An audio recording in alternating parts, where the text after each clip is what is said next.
another episode of Ignite Your Power, the Kathy Mao podcast. Today, I am so excited and honored to have the amazing Donnie Hill with me, or he's also known as Donnie. And he is widely known as a dynamic leadership development coach, a consultant, and the founder of Life Maximizer. Donnie brings a truly unique background to his work. He's been a division I pole vaulter, a professional actor, and now a trusted advisor who helps business leaders and teams achieve high performance results with a refreshingly holistic approach. With over 15 years of experience, Donnie combines his strategic expertise with a deep commitment to mental health, personal sustainability, and balanced leadership. Through Life Maximizer, he's on a mission to help leaders not only achieve their goals, but also thrive in a way that's mentally and emotionally sustainable. From communication skills and team dynamics to workload management and fostering resilience, Donnie equips leaders with the clarity, confidence, and practical tools they need to perform at their best without burning out. Donnie's experience goes beyond business strategy. It's about cultivating well-being and resilience in today's fast-paced, high-pressure environments. With an athlete's determination and a holistic outlook, Donnie is here to share his insights on what it takes to lead with both strength and balance.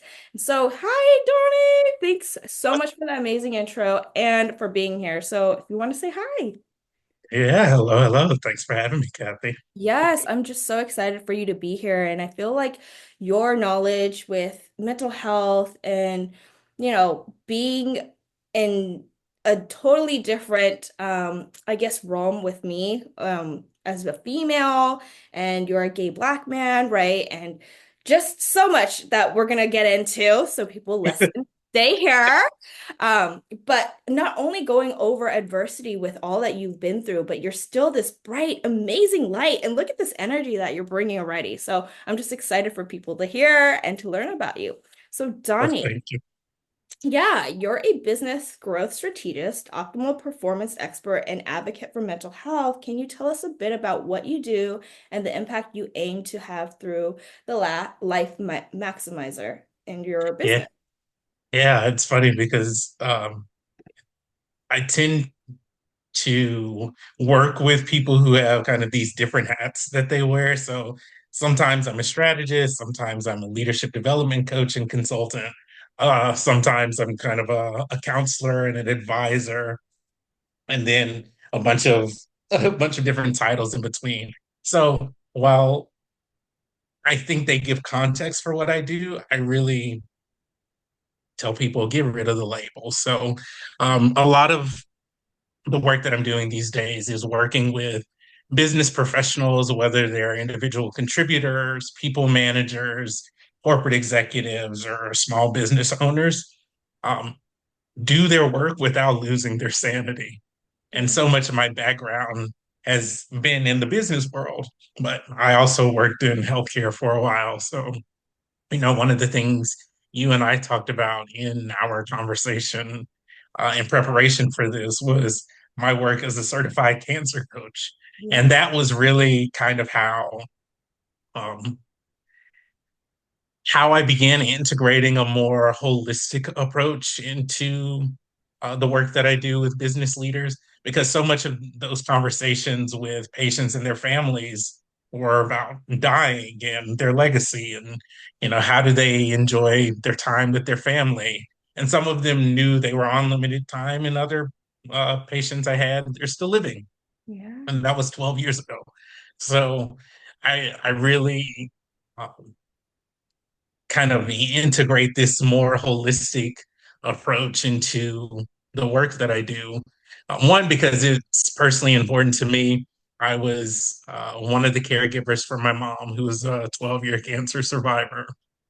We'll get into a little bit about, yeah, Yeah. we'll get into a little bit about my own personal background and mental health challenges when I was in college. And now it's hard for me to separate the two. So I think some people sometimes they think, oh, you're either a business coach or you're kind of a life and health and wellness coach. And for me, those two things go hand in hand. Yeah, and that's what makes you special because that's exactly what people need, though. You can't separate both. And when you do, right? I mean, it's just so clear. And And the difference is you actually bring the both two worlds together. You know that holistic health is so important with business management or whatever you're doing in life. Yep. Even if you're just working a 9 to 5 job for a company, I mean, burnout is real, working for other people is real. But what you said I love right in the beginning was removing the labels. And I love Mhm. that so much because in our society, we are so strung about labels, right? The first thing you say to somebody is, "What do you do?" Who cares what you do? Honestly, I don't give a ish what you freaking do. I just want to know if you're a good, amazing soul being. Like energetically, I can feel it, right?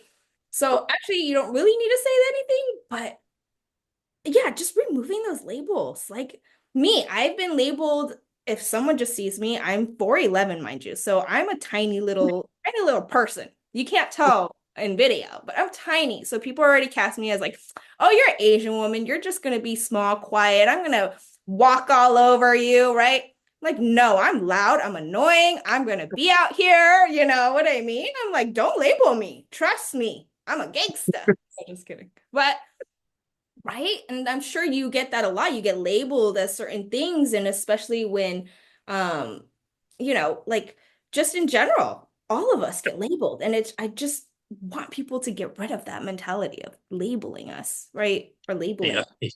Yeah. People, I think people assume, one, people assume a lot about me as a black man, but I think because I'm more, I guess, masculine presenting, Mhm. they also don't assume that I'm gay. So when I'm gay, they have some kind of reaction to that as well. I'm like, well, that's your shit. That's not my Yeah, shit. So it's true. good luck. It's true. And I think removing that label for me was hard in the beginning because I really believed that that's who I was, or I really thought whatever people labeled as was so important. And I'm like, I don't give a shit what you think about me. I'm gonna do me, and whatever makes me happy, then that's so be it, right? So I just wanted to point that out. I know that was kind of off topic, but that's so important. I felt like I really needed to bring that out. And so thank you for mentioning that. So Oh, my pleasure. yeah, your path to becoming a mental health advocate and performance expert is unique. And so, how did your journey from working with cancer patients to advising professionals on burnout and resilience shape the work you're doing now? Yeah, so I think we should go back a little bit, and I'll tell you my college from journey because Yeah. it plays a role in kind of my philosophy and my work. So originally, was gonna go to Stanford or went to Stanford, but planned on studying medicine and was doing the pre-med track for 2.5 years, and was also a pole vaulter. So I was a student athlete.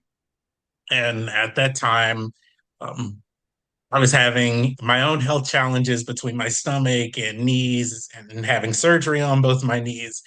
And he ended up being diagnosed with a neurological voice disorder when I was 19 years old.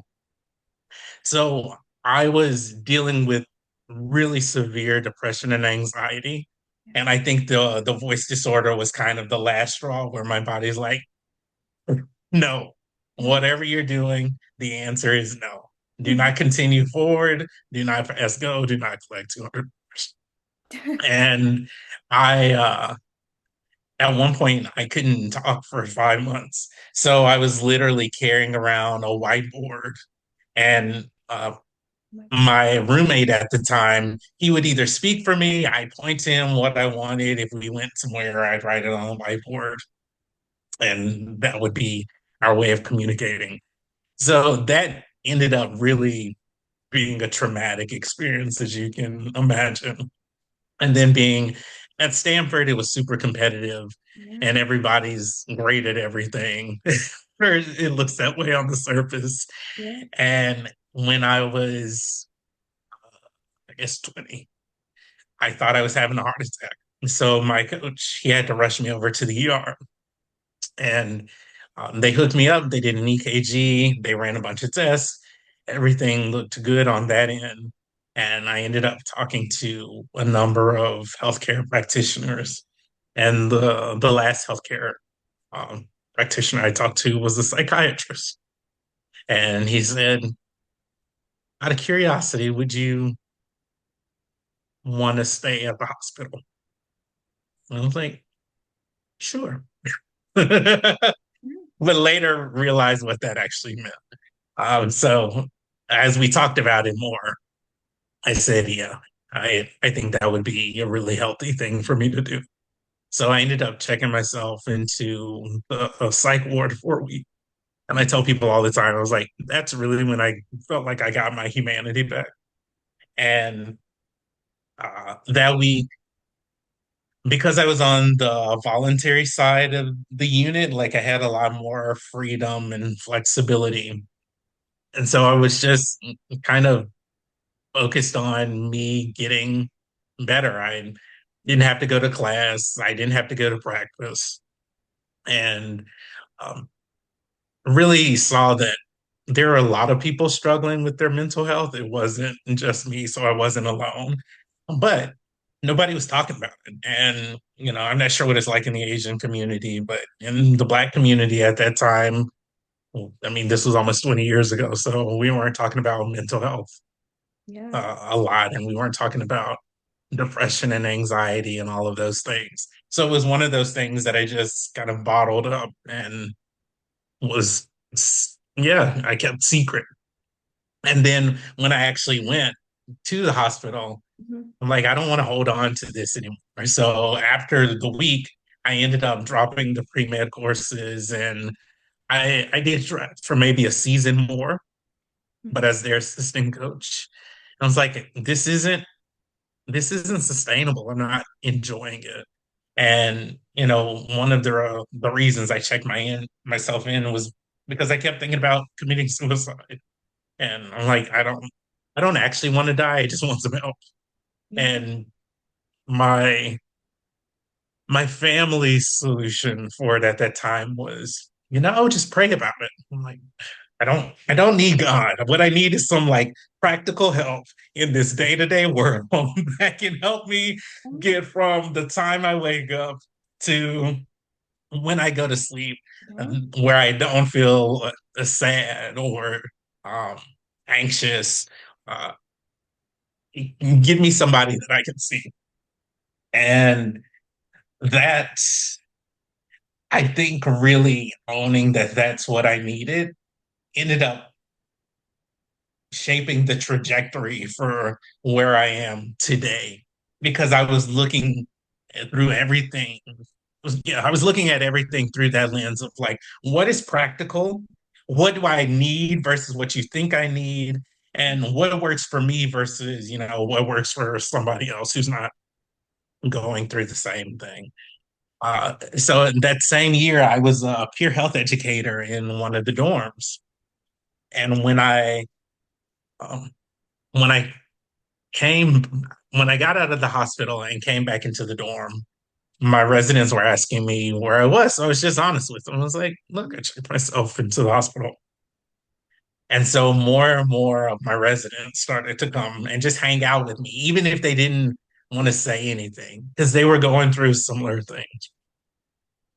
And that's when I really started to see, some of it wasn't the ugly side of being at an Ivy League school, but it was just kind of like, oh, I had more of a realistic picture of what's really happening for people. Um, so I ended up getting a degree in theater, and Yeah. I worked professionally as an actor in the San Francisco Bay Area for a number of years. And at that time, um, I needed some additional income. And so I became a certified personal trainer and was helping people kind of take care of their bodies in addition to taking care of their mind. And I started working for a presentation skills company. So that's really when I got into the coaching and training and development space, which was cool because I, one, didn't realize that was a thing. And two, it gave me some real structure of like, okay, how do I take this theater degree and turn it into something kind of business related? And presentation skills just kind of was a natural fit. So I worked for this company for uh, probably about 5 years, and I was their training manager, I was their marketing manager, and ended up getting connected with two mentors who were contractors for the company. And one of those was developing a cancer coaching certification program.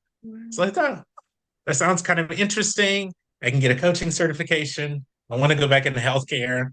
Here's my way of going into healthcare without actually going to medical school and Yeah. becoming a doctor. So let me apply and see what happens. So I ended up applying to the program. And the week after I got into the program, my mom got her diagnosis. Oh my God. So when you talk about like divine intervention, Yeah. that was really when my relationship with God, source, universe, whatever you want to call it, really shifted for me because I couldn't explain it. And there wasn't this big reaction when my mom called me. It was just kind of like, oh, okay, well, I'm about to go into this program. I will learn what I need to learn in order to support you and myself as we go through this process. Mhm. So, yeah, I went through the cancer coaching certification and ended up working with an integrative oncology team for another 3.5 or 4 years. And the medical director, she uh, she wanted help with her presentations. Yeah. So I got to help her with her presentations, and she asked me if I did any leadership development and communication training um, for healthcare practitioners. So I said, yeah, I can put together some workshops. So that's really how I really began to cultivate my leadership development coaching with her and her team. And I thought, well, maybe this is how I'll build my business. To Yeah. say the least, it was not.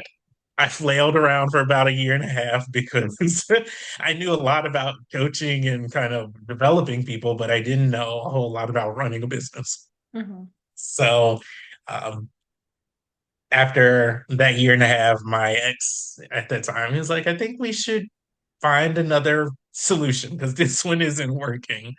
So I ended up landing a contract working for a tech company, and I was their presentation skills coach for many of their sales and engineering leaders. They ended up bringing me on full time. I Wow. did marketing enablement and sales enablement for them for 5 years. But in that process, I was always coming to it from the lens of just previously working with cancer patients and their families. So for me, I think one of the things we talked about was like I realized most shit is petty shit, Yes. I love right? that motto. I love that motto. And that was kind of how I went into my career after starting out working with cancer patients and their families at the beginning. It's like if I'm not talking to you about death and dying, then we're probably going to be okay. Like that doesn't mean that you're not going through some stuff, but you're also not about to say goodbye to your kid. So it gives me a different context to have conversations in because this isn't a life or death conversation. This is shit's kind of crazy right now conversation, and I need some help kind of bringing some clarity to the chaos. Can you help me? And I think that really helps people settle in a little bit around like, okay, am I making this bigger than it absolutely needs to be? Or are there other things that are more important to me? Or, am I realizing I just don't want to do this anymore? My time is limited and I want to be more intentional about what I do. I'm going to give my time and energy over here. And those were some of the conversations that I got to have um, with my employees when I was working That's amazing. doing leadership development work with salespeople and marketers. Yeah. And then I guess fast forward to 2020, I left my job and decided to go back out on my own again. And I've been doing this work now ever since. So during the pandemic, I really got into nervous system regulation and restoration work Mhm. and didn't had been introduced to it like in 2013, but didn't really understand it and didn't do anything with it. But then in 2020, I reconnected with my mentor who really specializes in that work. I'm like, oh, tell me a little bit more about this. This seems interesting to me, especially right now when the world is shutting down and we Mhm. can't go anywhere and everybody's in survival mode.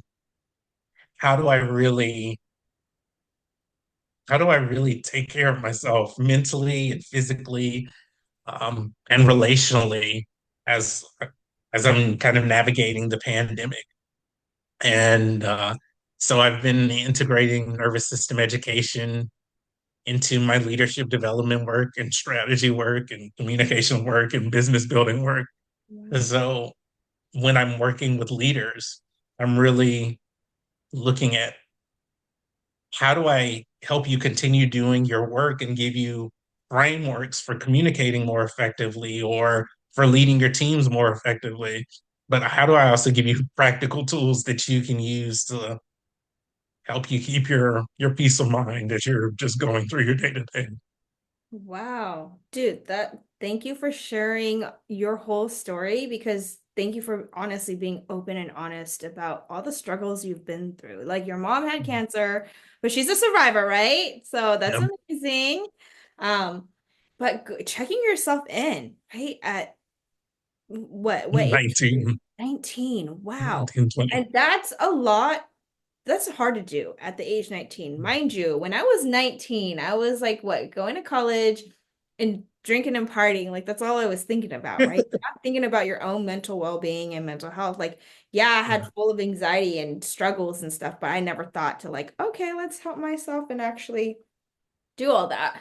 So kudos to you. And that's so amazing how your story kind of like, not kind of, but literally led you into the path where you're supposed to be, which is now. And isn't that beautiful? Like, and then you said that you really got intentional with God or your or higher source or your spirituality when your mom had cancer too. And I think that was my turning point too. My dad passed from pancreatic cancer actually 9 years ago. So that kind of like made me want to understand spirituality more because I was like, I know he's going to somewhere better, etc. But you dealing with cancer patients all the time, that's like so hard. It's so draining. It's like a lot of ups and downs, right? Like if you don't know, if you don't have a parent or somebody around you that has cancer, you don't really know how emotional distress like you can get, honestly. Yeah. And it's a lot of emotions running through you because you're struggling with what you want for that person because you love them so much. But do they want that? Or are they doing Um, for you. And I yeah. look back after now, after going through seeing my dad having to suffer for 5 years, he's such a survivor. And mind you, I Mhm. was like, we literally forced him to do so much holistic crap that he didn't even want to do, but he did it because he loved us. Like, I'm looking back, I was like, that's selfish of us to do that to him. Like, he could have just left more peaceful, right? But that's what I want people to know is like you deal with that constantly for years. And that's a lot. That's a It lot. is. It I don't is. know how I you remember it was actually one of the turning points for the way I supported my mom. Because I was working with this integrative oncology team, I had I had access to medical directors, yeah. nutritionists, acupuncturists, the whole gamut. And uh, I I told her, let me put together this wellness plan for you, a recovery plan. And when we first started doing it, she was like, sure, okay, yeah, yeah. And then maybe about 3 weeks into it, I just kept having the same conversations with her over and over again. And she's like, yeah, I'll do it. And she wouldn't do it. Yeah, I'll do it. Okay, maybe tomorrow. Yeah, I'll get to it. And I was getting ready to go to work. And she ended up calling me. And, she was saying, oh, I don't feel that great. And I was in a rush, and then I just sat there in the car and was like, all right, whatever I'm talking to her about or have been talking to her about is not working. So I got to figure out a Yeah. different way. And I literally said, Mom, I have access to physicians, nutritionists, acupuncturists, naturopaths, and I can give you everything. I can connect you with them. I can have you text them, call them, whatever. But it doesn't really seem like you want to do anything. And I don't know what else I can do to help you. So I'm out of like how to best support you. Yeah. What do you want me to do? And she said, I don't know. I was like, oh, cool. Because I don't know either. And we just sat in, I don't know. It was like, all right, well, clearly I can't force you down the road. And me pulling you down the road doesn't feel good to me either. Mm-hmm. And um, that that actually opened up a lot for us because then we knew how to engage with one another. I could check in more easily and be like, do you even want anything today? Do you need anything? And she can say yes, no, or hey, I want this specific thing. And then I could give it to her. Or my dad could give it to her, or my sister could give it to her. So we weren't playing the guessing game anymore. And we weren't just kind of Yeah. bypassing any kind of emotional Mm-hmm. upheaval she might have been going through, but was trying to keep together.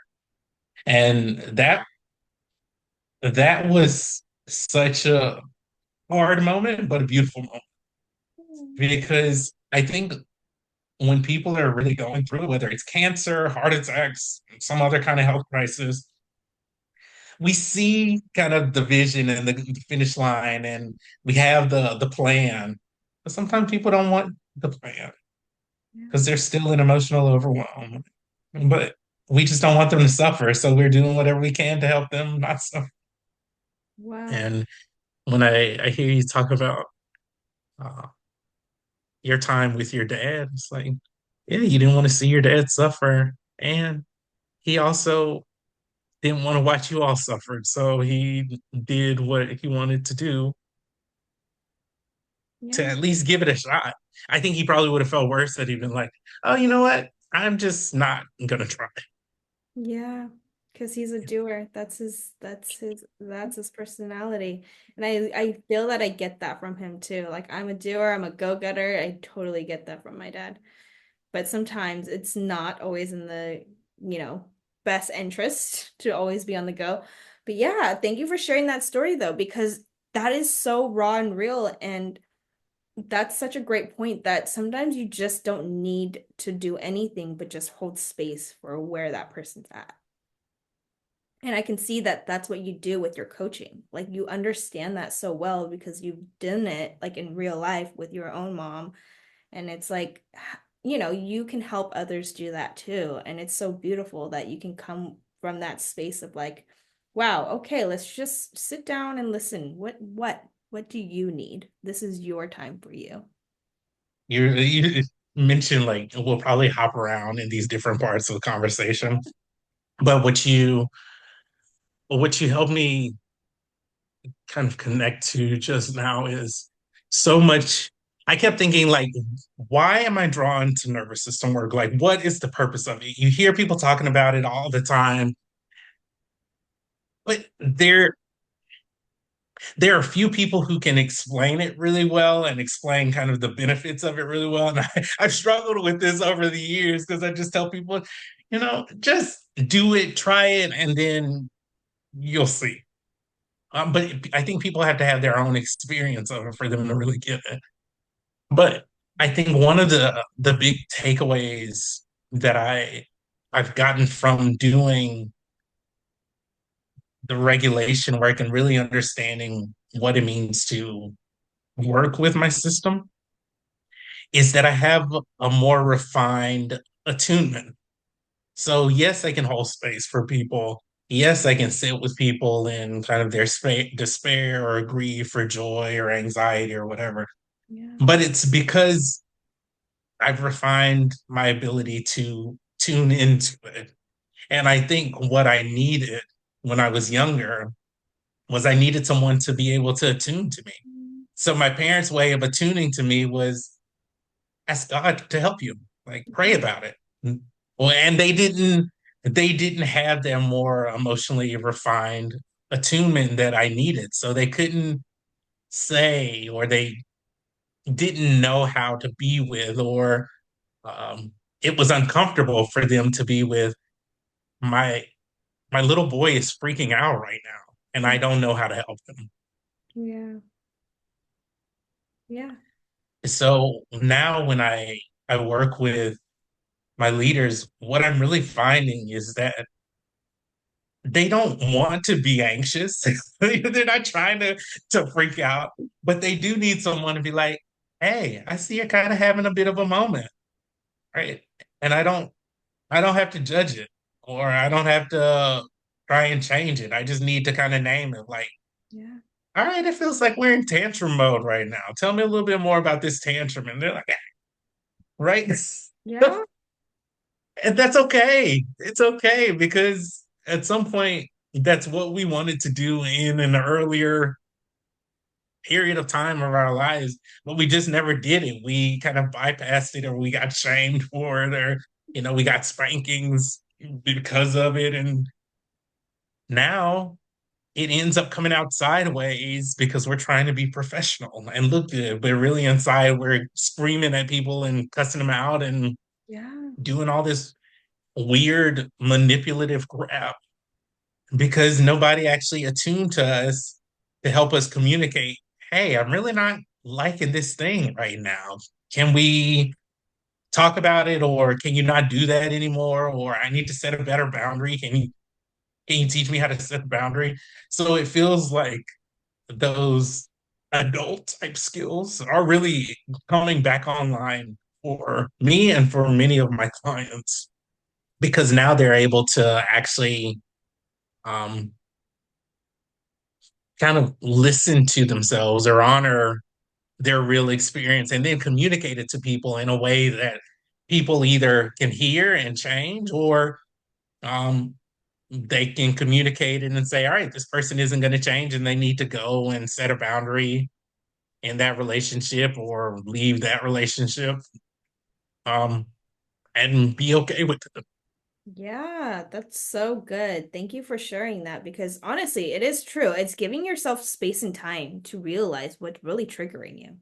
And it comes down with the nervous system too, right? Like what your nervous system has been literally on fight and flight mode your whole life, probably most of us, right? We live in a very fast-paced world. I'm not going to say everybody, most of us do. I know I am.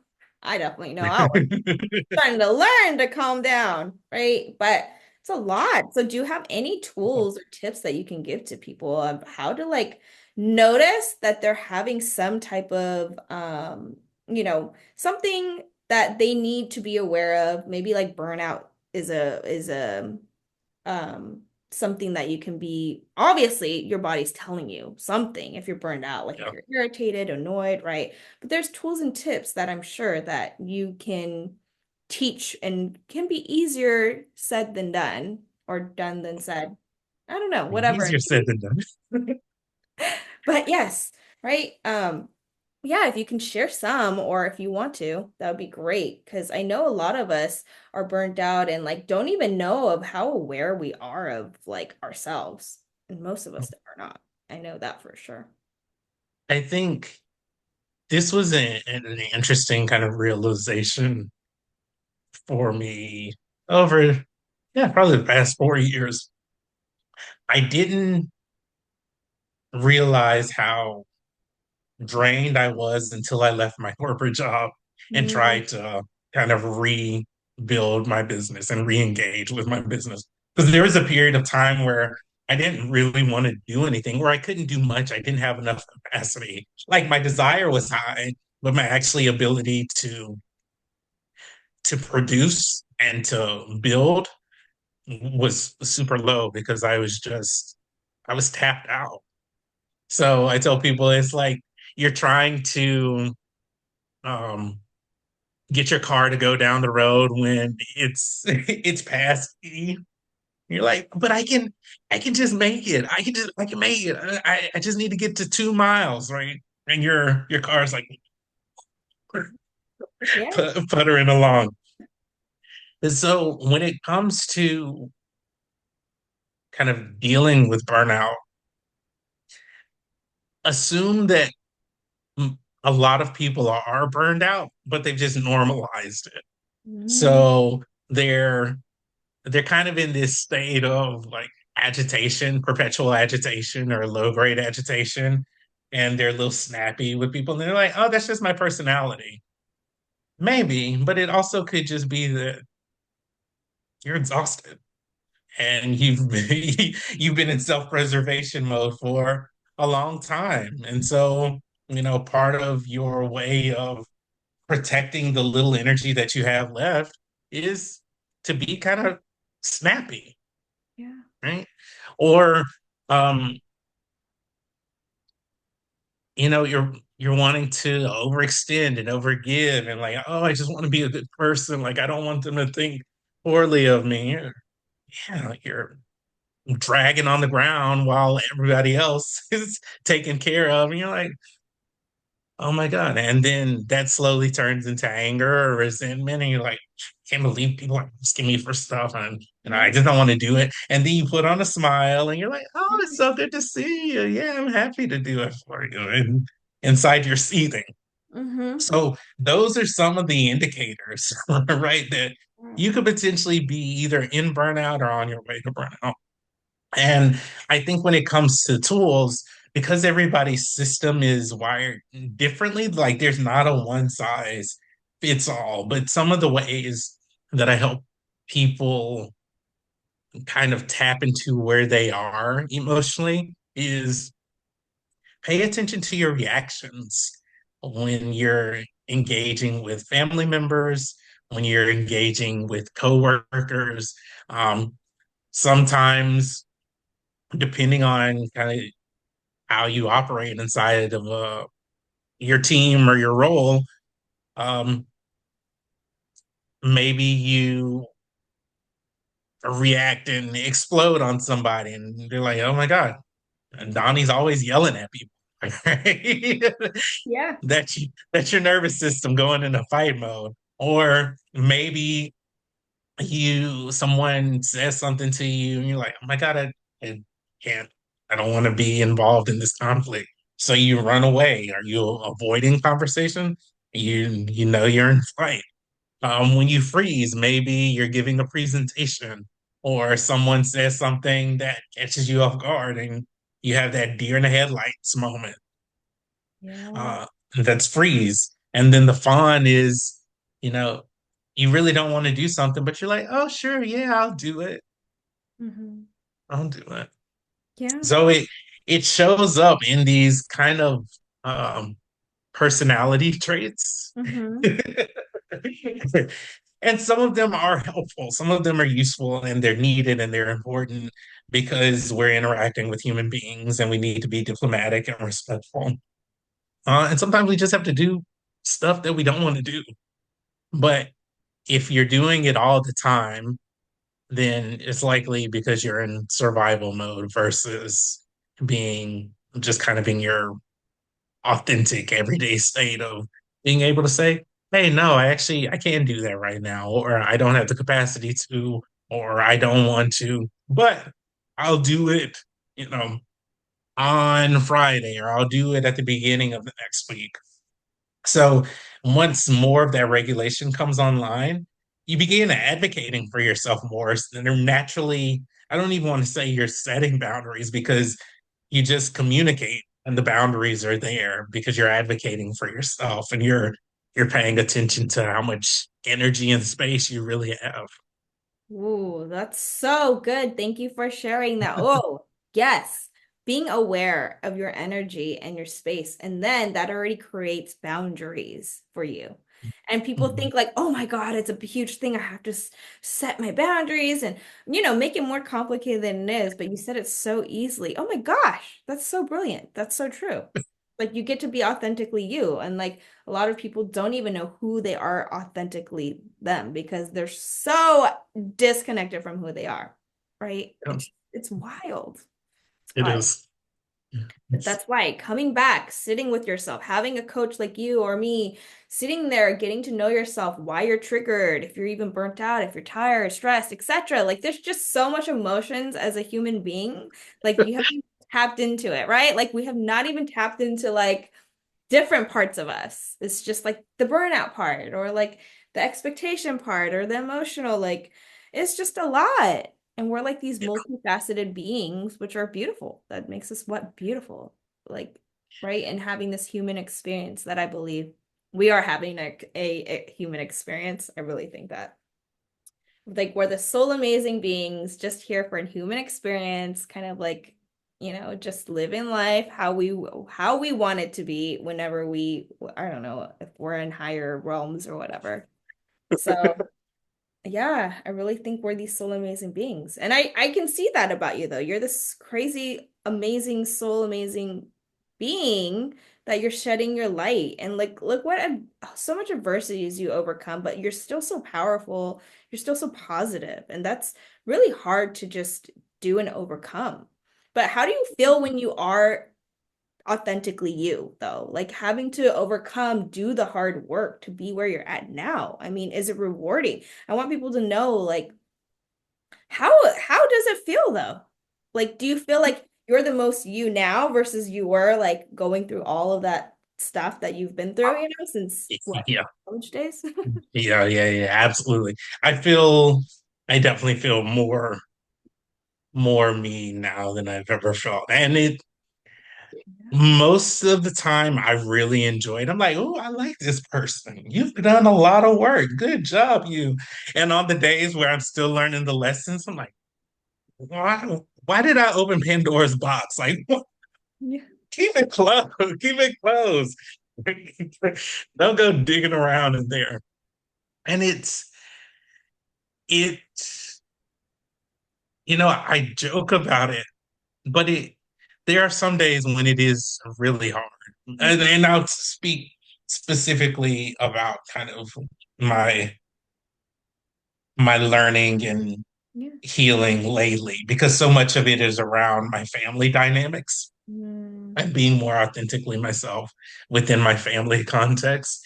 And one of the challenges that I really had to work through is how do I communicate openly and honestly with my family, not about my sexuality. I came out to them a long time ago, but just about um, my beliefs and my values. And some of my beliefs and values align with my family, and other of my beliefs and values they don't align. And I'm like, okay, well, I'm my own person, and I need to make space for me on this buffet of family plates. But what I believe or what I value is kind of different than my mom or my dad or extended family or whomever. And so sometimes I have to really get clear about what those things are, or I have to be really clear about my boundaries around them. Mm. So, um, for for instance, one of the things in my family, and I think in a lot of Black culture, is you don't talk back to elders. Mm-hmm. Yeah. And I'm like, I don't. I get being respectful, but I don't get not talking back. So you can say something to me that is disrespectful or shady or off, and I have to sit there and listen to it. Like, no, that's not how this works, because you're a human, I'm a human. Like, there is no hierarchy in that. Yeah. um and so there have been a couple of times with my mom and dad where I've had to say, you know what? I think this is the end of our conversation. So I'm going to hang up now. And in the past, I wouldn't have done that. Or I would have been so terrified of like the consequences of it. And now I like, well, they might be mad for a couple of days, but I'm not going to negate myself or my experience because they think, oh, this is the right way. Like, no, I don't. I just don't believe that. So kind of having to navigate those internal tensions and kind of external tensions has Yeah. been fun and interesting because I have seen my family shift in as I've been being more direct with them. But it's also really uncomfortable because I spent, 35 years of my life not doing it. So now in these last 2 years, I'm being more vocal about it. I'm like, well, shit, these are new skills that I'm learning. Yeah. But good for you. That is fantastic. Because yeah, they can still have their thoughts. You're not saying like be quiet, shut up, I don't want to listen. You're just saying I don't want to be here. I don't want to be a part of this thought or this negative thought that I don't align with. So bye, I love you, right? Like that's pretty much it. I love that. And it doesn't mean that you're disrespecting them. It just means that you're not down with that thought and energy and you're like, I don't want that for me right now. So thank you very much. That's it.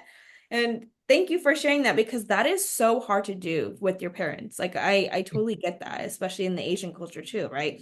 Your elders are everything. You have to be respectful. You have to think that they're kind of a god of some sort. Right? Whatever they say, it's right. It's like, no. And I know that now. Like, so if my daughter growing up and she tells me, Mom, you're wrong and blah blah, I'm like, okay, I'll try to take it in. I'll understand that, but their generation does not understand that whatsoever. So that's why it's just like relearning these things. And that's the powerful thing about, I feel like our generation, the millennials, is like we're in the middle of like the old and getting in the new, which we're doing a lot of the inner work to change the next generations. It's a lot. Yeah, It's a it is a lot. lot. But I mean, it's fun sometimes. Don't get me wrong, but that's why I feel like we are so aware as this generation because we are prone to see more, right? We're more aware than the previous generation. And we get to like learn the best of both worlds. And I feel like we get to shift and move the generations and perspectives of the next, which is so empowering if you think about it, It right? is. It is. I see my nephews who are 18 and 19, and their their emotional intelligence for me is really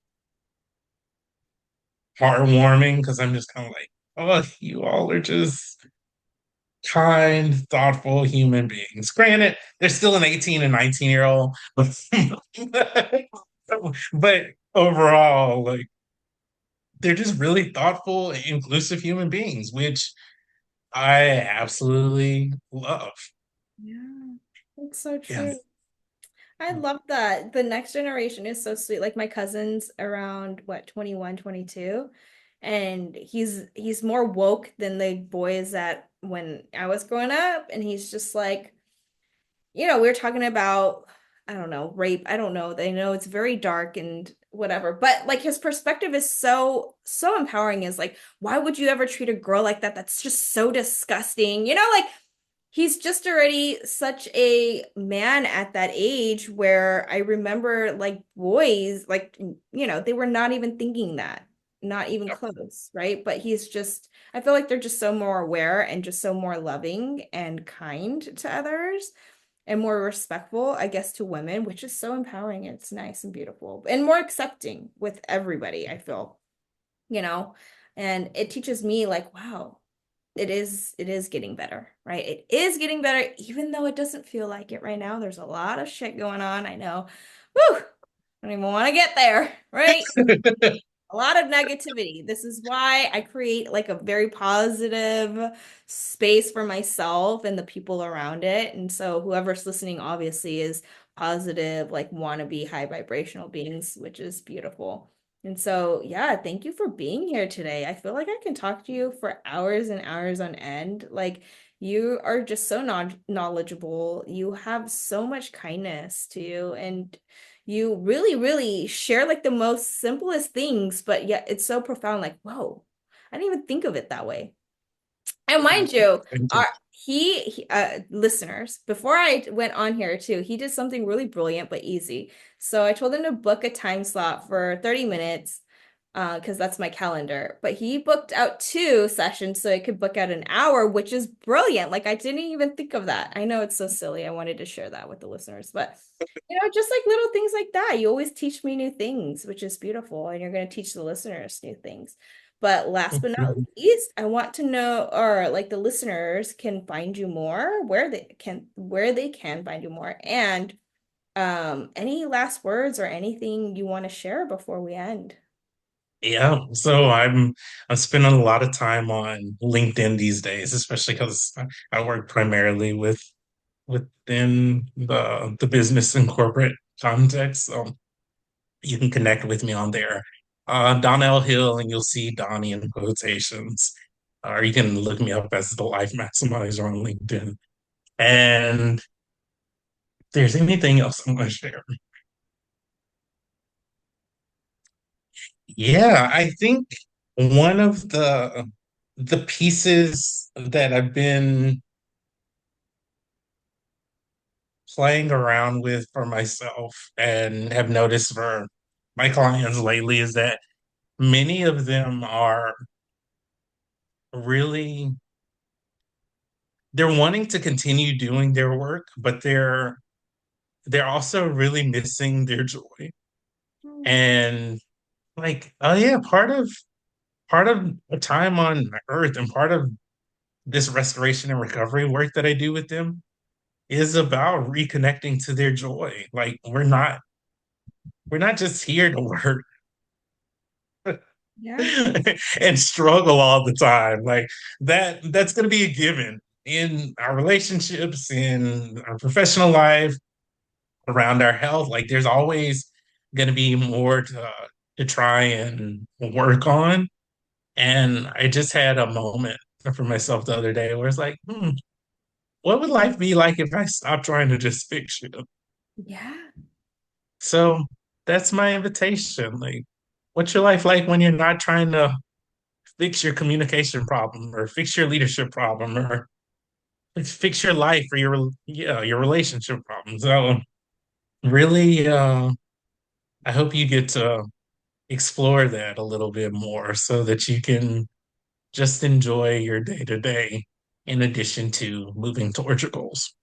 Oh, thank you for sharing that. That hit me hard because I've been trying to be in the present. That's exactly what you're explaining. I look for problems, right? Like you're like, how can I fix something? You're looking for the problem. Stop it. Okay. When you're looking for the problems, you're either in the past or the present. No, past or the future, not in the present. So, like you just said, Yeah. just be in the present. And that just hit me hard. I was like, oh my God, that message is for me. Like, what a powerful message. Thank you so much for being here. I'll put all your information in the show notes below, but thank you again so much for being here. This conversation was amazing. And thank you for being so open and honest about your journey with mental health and depression because honestly, we all need to talk more about this so it's less taboo, so people can actually get the help that they need and not feel ashamed of it. Because look, you've been through that, but you overcame that. And look at you. You're such an amazing being and you're helping others now. You're helping others. So don't be afraid to get help. And Donnie is here for you. I am here for you. So thank you guys for being here. We love you guys, and I'll see you guys next time. All right. Thanks, Kathy.